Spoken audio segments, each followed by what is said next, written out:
Au nom du Père, du Fils et du Saint-Esprit. Amen. Bonsoir à tous et avant toute chose, merci pour vos messages de soutien que vous m'adressez par différents moyens. Donc je vous propose ce soir de nous mettre, comme bien souvent, à l'écoute de l'évangile de la messe de ce jour.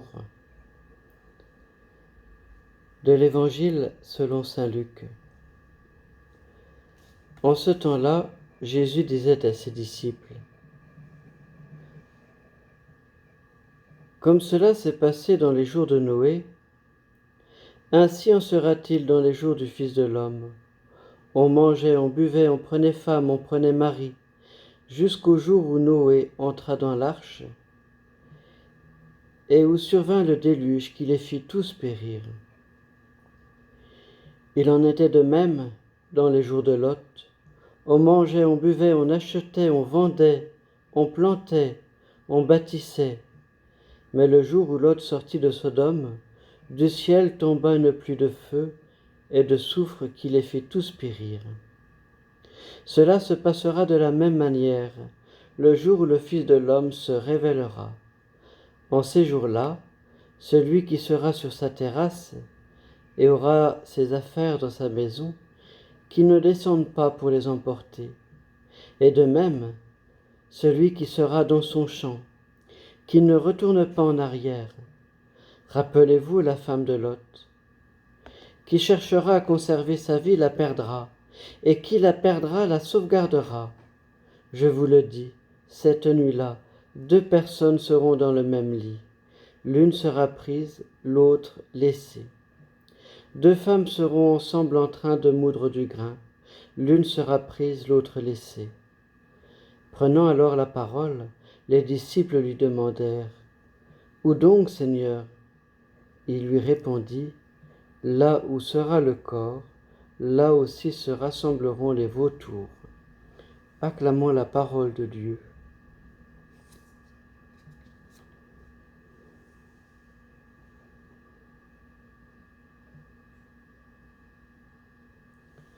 Heureux l'homme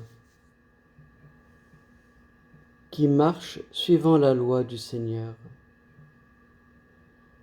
Heureux les hommes intègres dans leur voie, qui marchent suivant la loi du Seigneur. Heureux ceux qui gardent ses exigences, ils les cherchent de tout cœur. Heureux l'homme qui marche suivant la loi du Seigneur. De tout mon cœur je te cherche, garde-moi de fuir tes volontés. Dans mon cœur je conserve tes promesses, pour ne pas faillir envers toi. Heureux l'homme qui marche suivant la loi du Seigneur. Sois bon pour ton serviteur et je vivrai. J'observerai ta parole. Ouvre mes yeux, que je contemple les merveilles de ta loi. Heureux est l'homme qui marche suivant la loi du Seigneur.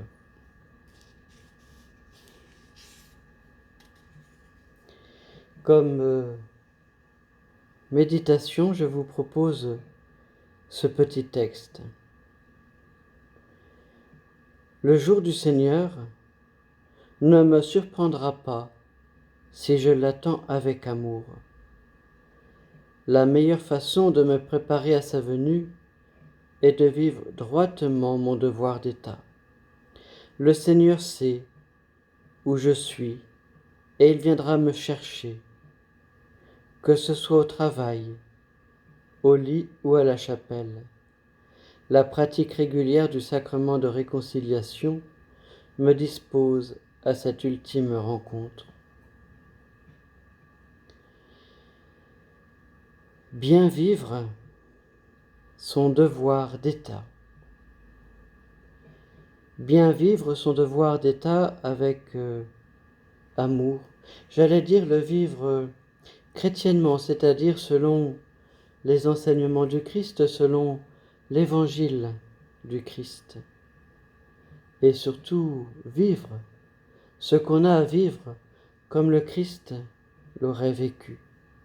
Et ce que nous avons à vivre en ce moment, c'est le travail, c'est la vie de famille, c'est les activités, mais dans ce cadre du confinement.